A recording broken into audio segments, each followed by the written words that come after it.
झारखंड में विरोध प्रदर्शन कर रहे स्टूडेंट्स और जॉब एस्पिरेंट्स ने 15 अगस्त को तिरंगा मार्च की घोषणा की है। साथ ही वो सीबीआई जांच और जेपीएससी और जेएसएससी परीक्षाओं को रद्द करने की उनकी जो मांगे हैं उन पर भी अड़े रहे हैं। उनका आंदोलन भर्ती परीक्षा में कथित अनियमितताओं यानी इरेगुलरिटीज को लेकर जारी है। प्रोटेस्ट के 20वें दिन सैकड़ों प्रदर्शनकारी रांची के जयपाल सिंह मुंडा स्टेडियम में इकट्ठे हुए दिखाई दिए। उन्होंने कहा कि उनकी मांगे पूरी होने तक उनका विरोध जारी रहेगा। इसी बीच 10 अगस्त को विधानसभा की तरफ निकाले गए मार्च को लेकर कुल 600 लोगों के खिलाफ एफआईआर दर्ज की गई है।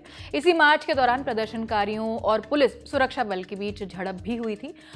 एफआईआर में वो एबीवीपी से जुड़े छात्र भी शामिल हैं जिन्होंने इस झड़प और लाठीचार्ज के विरोध में 11 अगस्त को विधानसभा मार्च पर निकले थे। इसी रिस्पांस में स्टूडेंट्स ने ऐलान किया है कि वो 15 अगस्त यानी स्वतंत्रता दिवस पर तिरंगा मार्च निकालेंगे।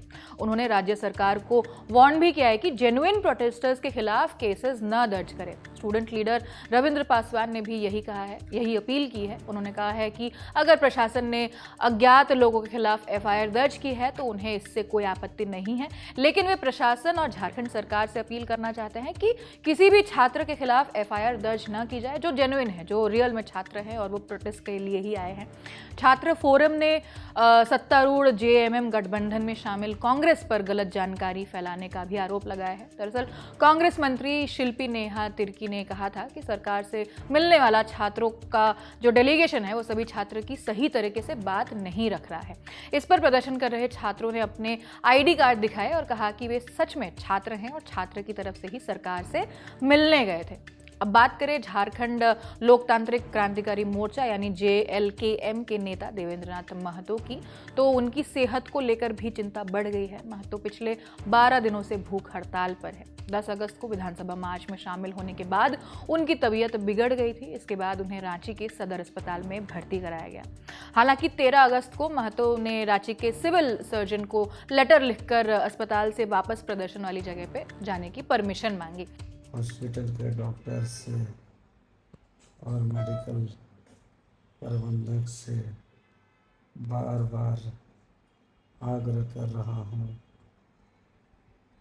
कि मुझे सत्याग्रह स्थल जयपाल सिंह मुंडा स्टेडियम जाने का अनुमति दिया जाए, क्योंकि वहाँ पे हमारे छात्र युवा साथी लोग अपने न्यायपूर्ण मांग को लेकर के संघर्षरत हैं। वहीं 13 अगस्त को प्रदर्शन कर रहे छात्रों ने रांची जिला प्रशासन पर महतो की तबीयत से जुड़ी जानकारी छिपाने और उन्हें अस्पताल में महतो से मिलने से रोकने का आरोप लगाया है। जेपीएससी जेएसएससी अभ्यर्थी न्याय मंच के अध्यक्ष राम अवतार महतो ने आरोप लगाया है कि देवेंद्रनाथ महतो से लोगों को मिलने से रोकने का मकसद आंदोलन को कमजोर करना है। प्रदर्शनकारियों के मुताबिक भूख हड़ताल पर बैठे 4 और छात्र का भी अस्पताल में इलाज चल रहा है। अब थोड़ा बैकग्राउंड जान लेते हैं।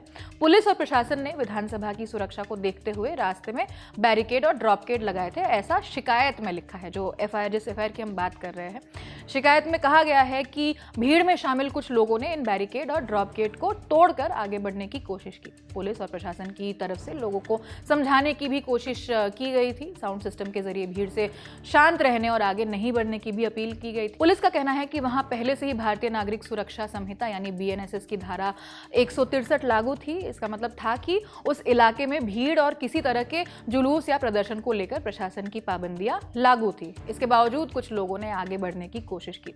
एफआईआर में आंदोलनकारी छात्रों पर बैरिकेड तोड़ने, पुलिस और प्रशासन के साथ धक्का मुक्की करने, सरकारी काम में बाधा डालने और पुलिसकर्मियों पर जूते चप्पल, पानी की बोतल और ईंट पत्थर फेंकने जैसे आरोप लगाए गए हैं। शिकायत के मुताबिक कुछ छात्रों ने भीड़ में मौजूद उपद्रवी लोगों को रोकने की कोशिश भी की, लेकिन स्थिति बिगड़ती चली गई। इसी दर्ज शिकायत में दावा है कि स्थिति को नियंत्रित करने के लिए पुलिस ने भीड़ को पीछे हटाने की कोशिश की। इसके लिए वाटर कैनन और सीमित मात्रा में आंसू गैस का इस्तेमाल भी किया जाना है, ऐसी बातें सामने आई है और शिकायत में लिखी गई है। पुलिस के मुताबिक इसका मकसद भीड़ को तितर बितर करना और विधानसभा भवन की सुरक्षा बनाए रखना था। कुल मिलाकर आसान भाषा में समझे तो पुलिस का आरोप है कि शांतिपूर्ण प्रदर्शन के दौरान भीड़ के कुछ लोगों ने स्थिति बिगाड़ी, बैरिकेड तोड़ने की कोशिश की और पुलिस पर हमला किया। इसी आधार पर पुलिस ने मामला दर्ज किया है। फिलहाल इस खबर में इतना ही। बाकी हमारे रिपोर्टर्स ग्राउंड पर मौजूद है, इससे जुड़ी जो भी अपडेट्स आएंगे हम आप तक पहुंचाते रहेंगे। मैं हूं आकांक्षा गोगोई, कैमरे के पीछे राहुल है। आप देखते रहिए द ललन टॉप। शुक्रिया।